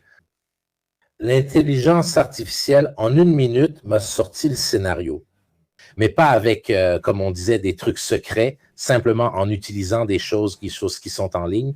Le point, c'est de les mettre en relation en un instant. Ils voient un schéma de choses qui ne devraient pas être là, des propriétés qui bougent, des navires, etc. Et en 1 seconde, il t'avertit d'un scénario potentiel et te donne un facteur de criticité en augmentation. Il y a d'autres paramètres qui continuent d'augmenter. Dans ce sens-là, celui qui le crée, de mon point de vue, balaie tout le monde. Ce n'est pas que tu dois avoir leur niveau. Il suffit même de t'en approcher et ce n'est pas difficile si tu sais ce que tu fais. Parce que là, l'opinionnisme meurt. Je pense que les Américains feront ou ne feront pas ce genre de choses. Les commentateurs, disons, mourront s'ils n'ont pas ce genre d'outils. Absolument, oui. Tu as encore une fois parfaitement cerné la situation. Je travaille beaucoup avec l'IA intégrée dans une entreprise d'IA et je peux dire que je suis très enthousiaste. Maintenant, ça me fait peur, parce qu'il semble vraiment qu'il ne manque plus grand-chose. Je ne dirais pas, alors, l'Ukraine gagne, ok, l'Ukraine gagne. Ça doit te faire peur parce que tu dois te protéger, tu dois créer des systèmes de protection, parce que tu peux être attaqué plus facilement, parce que tu n'avais pas tout prévu, tout. Un système de sécurité interne, ça ne doit pas faire peur. Malheureusement, c'est arrivé et nous devons y travailler, nous devons apprendre. Mirko venait de faire cette description. Non, c'est un facteur de renforcement. Mais le bon doit rapidement comprendre qu'il y a aussi d'autres acteurs qui peuvent mener des opérations d'influence. D'accord, donc nous sommes capables de trouver des informations. Eux aussi sont capables d'utiliser l'intelligence artificielle comme facteur de multiplication de fausses informations. Donc nous devons toujours rester à la hauteur et créer des mécanismes pour détecter les fausses informations. Mais un hacker reconnaît les ovnis et il est déjà en service. Et je ne sais pas, Obama, il me semble qu'il avait dit quelque chose à ce sujet, puis on lui a dit qu'il était fou. Du point de vue de ce qu'ils ont révélé, moi je suivais les anciennes affaires, les années 90, Majestic 12, Blue Book, etc. La marine américaine a ouvert des études sur les ovnis, etc. Dans 97 à 98% des cas, ils sont explicables. 3%, eux aussi le disent, ils lèvent la main parce que c'est inexplicable. Donc le phénomène de l'ufologie n'est pas seulement une question de petits livres de Brado, Hobby et Work, etc. En réalité, il y a plusieurs études de la marine, à commencer par les années 50, je crois.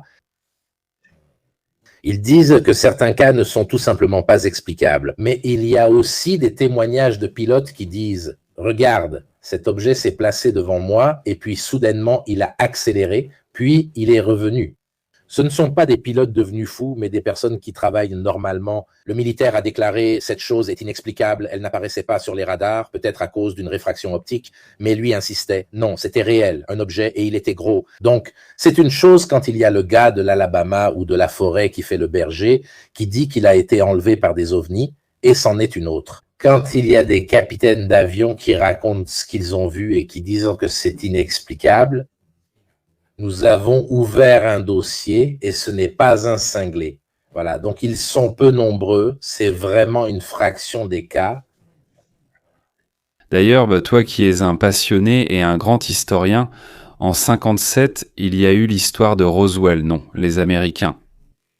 L'histoire raconte que le premier objet fut retrouvé en Italie en 1928. Mussolini l'a alors mentionné aux Américains lorsqu'il était en bons termes avec eux.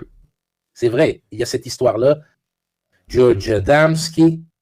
Ça, je ne le savais pas. George Adamski, c'est celui avec les ovnis à 3 coupoles dessous, qui était en fait son lustre. Grand ami du monde des ovnis, George Adamski. Encore une fois, c'est comme l'intelligence artificielle. Il y a ceux qui font de la recherche sérieuse, et puis il y a l'opération d'influence qui la met dans des conditions de... D'ailleurs, on voit très bien qu'ils mènent cette activité d'influence. Par exemple, comment ils essaient de boucler la boucle autour d'Amodei. Toi, ça te plaît ? Jean Poloski, c'est pareil, lui, il est très crédible, ils le font inviter partout, personne ne va jamais débattre avec Jean Poloski. Merci à lui, live au top, j'espère la prochaine fois. Non, Stirp ne m'acceptera jamais. Je ne suis pas capable d'en faire une avec Stirp. Est-il possible que cela intéresse? Comment le renseignement militaire iranien peut-il encore exister? Ils n'ont pas de satellite, ils n'ont rien de tout ça, même pas vaguement chinois, russes, oublie. Ils sont bons dans le monde du hacking, mais ils n'ont ni la puissance ni les semi-conducteurs nécessaires pour faire cela ici. Anthropique, 14 milliards, on parle, si tu les mets tous ensemble dans le monde de l'IA, de centaines de milliards de plus. Pas pour dire de ne pas le dire, mais la Russie dépensait avant la guerre 40 milliards par an.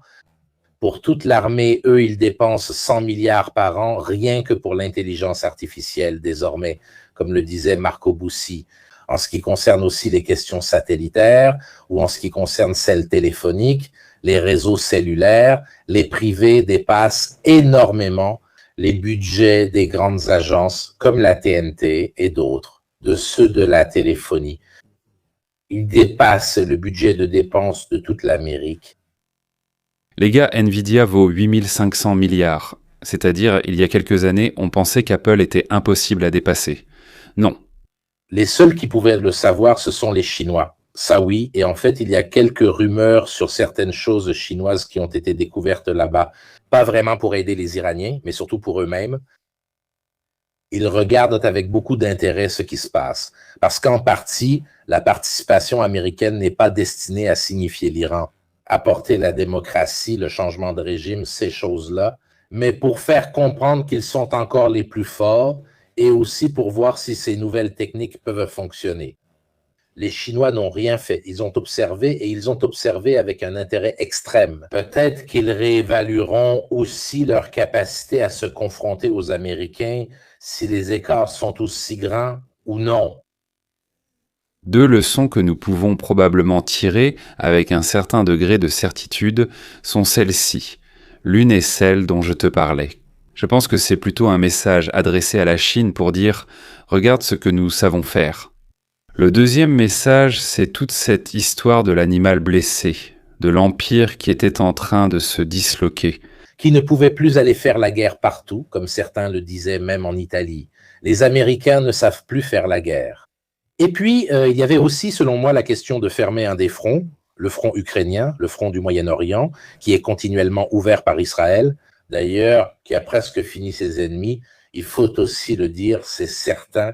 Fermer le bubon Venezuela, le bubon Cuba, qui selon moi sera le prochain, qui selon moi est en train de se dégonfler de lui-même, c'est-à-dire, selon moi, il implosera pour des raisons internes, autonomes, parce que, en tout cas, elle avait, disons, la bouée de sauvetage, c'est-à-dire, bon, le sauvetage avec le Venezuela, qui la maintenait à flot. Mais en réalité, il en arrive de moins en moins, de partout. Donc, fermer certains anciens fronts historiques afin d'avoir vraiment un seul front. La raison aussi, c'est parce qu'ils insistaient tellement sur le réarmement européen, évidemment, réarmement entendu comme acheter leurs produits, pas du tout en les fabriquant nous-mêmes. Voilà, vous vous occupez des Russes, nous, on a les mains complètement libres. Israël s'occupe de son propre front, puisqu'il a désormais un avantage énorme, au moins à la frontière. Pratiquement, disons-le, la Syrie n'existe pas. Le Hamas, le Hezbollah, pratiquement absent.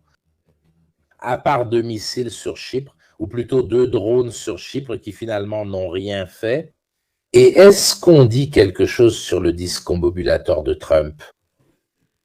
Non, Trump l'a dans la tête. Le discombobulator, chaque jour il en invente un nouveau. Lui, pourtant, la vérité, c'est ça. Une chose, c'est ce qu'il dit en public, et une autre chose, ce sont ses capacités. Il n'était pas aussi naïf qu'il veut le faire croire.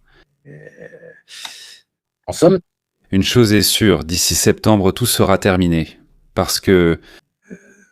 Non, mais oui, l'Amérique veut se replier sur elle-même, défendre davantage ses propres intérêts.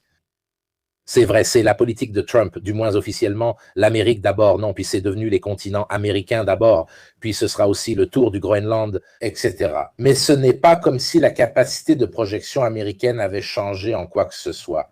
C'est-à-dire, c'est comme si les gens confondaient ce qu'un homme politique dit, ses intentions, avec les capacités de ce pays. Exactement. Je peux vouloir éviter la Première Guerre mondiale, comme les Américains, et aussi la Seconde. Se replier sur soi-même, prétendre à une guerre européenne, mais ensuite, ils ont la capacité d'intervenir, d'être déterminants dans cette intervention. Donc, contrairement à l'idée que Donald Trump a vendue, du moins à son public MAGA, les Américains n'ont pas perdu, au-delà du foot on the ground, que le peuple américain refuse désormais. Mais depuis, leur capacité de projection et leur puissance n'ont fait qu'augmenter. Ils ont récemment commencé à produire des choses plus innovantes parce qu'ils s'étaient rendus compte qu'ils avaient perdu du terrain face aux Chinois. Donc, ils craignaient d'être rattrapés, dépassés. Mais les Américains restent le seul pays au monde capable de déployer 10 porte-avions. Et d'anéantir un pays. C'est-à-dire, les gars, ce qui se passe en Iran, au-delà du soutien israélien, ils le font avec 2 porte-avions. Imaginez 5, 6, 8. 2 porte-avions sont en train de plier l'Iran. Ce n'est pas tant de force, hein, c'est que les porte-avions font vraiment la différence et la technologie qu'il y a derrière. Tu peux même avoir 1000 avions, Mais si ce sont des Phantom, si ce sont des DF5, si ce sont des DF14, si ce sont des Suvin 4, tu es en retard. Des générations, tu fais une guerre des années 70. Oui, mais en fait, Mirko, la vidéo qu'ils font circuler, que nous avons d'abord trouvée ludique et joyeuse à la Tom Cruise, celle-là est pour usage interne. Le F-35, c'est ce qui abat le F-5, c'est-à-dire sans vouloir offenser. C'est comme si Roberto Baggio, l'un des mythes du football de mon époque, se vantait de battre un enfant du collège. Ce n'était pas une compétition dès le départ. Ils n'ont même pas vu arriver ce missile, ce pauvre F-5. Non, non, non, non, non, non, absolument, absolument. Donc ça, je te le répète, c'est pouilleux. C'est pour usage interne. Cela ressoude peut-être plus que la base MAGA, la base néocon. J.D. Vance ne se voit même plus dans les parages. Marco Rubio a pris le sceptre, le contrôle probablement. Nous verrons encore pendant quelques semaines, voire peut-être même un mois et demi. Ils demandent quelle porte c'est. La bouche est en mouvement, ce qui n'est pas un bon nom pour ce genre de choses. Ils ont déjà donné 1 fois, 2 fois, 3 sur 3. Le nom bouche porte vraiment malheur. Voilà. Exactement. Voilà, c'est bien. On conclut avec ça parce qu'on veut garder ça compact. Comme ça, vous en profitez. Avez-vous des livres à recommander sur l'intelligence artificielle? Alors, attends, excuse-moi, c'est difficile de te les faire dire parce que, les gars, dans 6 mois, tout ce que vous lisez maintenant, c'est dépassé. C'est déjà dépassé. Quand tu en parles, alors imagine un livre. Essayez de... Quels peuvent être, disons, les grands pas, etc. Si tu attends un livre expliquant Anthropico ou OpenAI aujourd'hui, il sera déjà obsolète à sa sortie, car basé sur des données vieilles de 3 à 6 mois. Sauf si c'est un génie qui écrit vite, non. Je t'en conseille un intéressant, qui en plus est un bon contact, c'est celui d'Alessandro Arezou.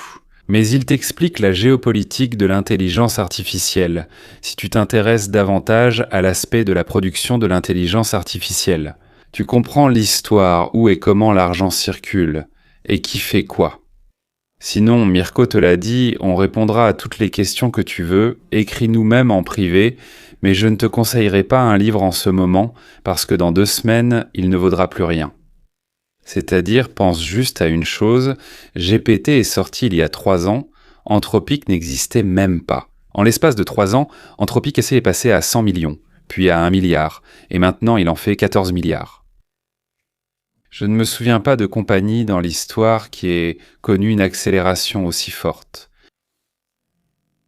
Probablement, dans 1 mois, 2, 5, 10, un autre modèle sortira qui fera peur à tout le monde. Donc, en somme, souviens-toi, mets toujours tout dans le contexte. Regarde les interviews de qui. Je préfère suivre directement celles qui s'en occupent, ne pas parler directement avec ceux qui sont à l'intérieur, parce que si tu restes dehors 1 semaine, tu ne suis déjà plus. Oui, je peux juste te donner ce conseil. C'est le discours de Jan Polowski. Imaginez s'il sortait 20 modèles d'iPhone par jour. Exactement, exactement. Je peux te donner ça, peut-être que ça vaut la peine de le donner. Divise-les en 2 groupes. Ceux qui veulent effrayer le monde, mais avec des données concrètes. Jan Polowski, Ilya Sutskever, qui est celui qui a inventé le GPT, Geoffrey Hinton, prix Nobel. Ceux-là sont ceux qui vont un peu t'effrayer, parce qu'ils te montrent un scénario catastrophique.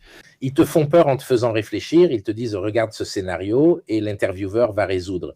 Mais on ne peut pas faire comme ci et comme ça, et il t'explique « non, tu te fais des illusions ». Le fameux discours des 20 cellulaires, c'est « imagine si les changements qui se produisent sont 20 cellulaires par jour. Tu n'arrives pas à suivre ». Cela concerne la question de la prévisibilité, c'est-à-dire que nous ne sommes pas capables, à un certain moment, de suivre l'évolution elle-même. Il parlait du niveau de la superintelligence. Tu ne peux pas prédire quelque chose que tu n'es pas humainement capable de calculer. Tu ne peux pas prévoir toutes les variables. Il donne l'exemple. Avez-vous déjà vu un film de science-fiction où la superintelligence est décrite? Non, parce que si nous étions capables de la décrire, c'est que nous l'aurions déjà créée nous-mêmes. Donc ces 3 personnes que je t'ai citées regardent les choses sous 2 angles. La sécurité. C'est très philosophique. Donc tu te fais une idée de ce qu'est le potentiel négatif, mais si tu veux te faire une idée du potentiel scientifique, Pour savoir où nous allons arriver, suis Demis Hassabis qui est de Google DeepMind, prix Nobel de chimie, 2024. Suis Fei Fei Li qui est professeure à Stanford, une chinoise d'ailleurs mariée à un Italien, très brillante. Et suis un peu ce qui se fait sur les robots. Juste pour mes, comme le dit Mirko, ne suis pas les robots qui te fabriquent. Le Tai Chi essaie de suivre où va le développement des robots industriels et aussi autonomes. Regarde un peu ce que fait Boston Dynamics. Bref, nourris-toi d'informations crédibles pour l'instant, des livres qui t'expliquent, peut-être celui d'Alessandro Arezzo.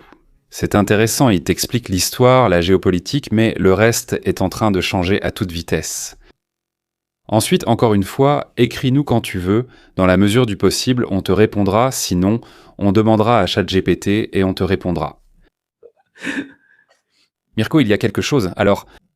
Non, je suis un peu trop long. Alors, mesdames et messieurs, je remercie tous ceux qui nous ont suivis. L'argent ne vous sert pas, moi j'en ai encore besoin. Utilisez-le maintenant parce que bientôt, il ne servira plus à rien. Donc, cela peut être une autre raison de soutenir si vous croyez à ces choses-là.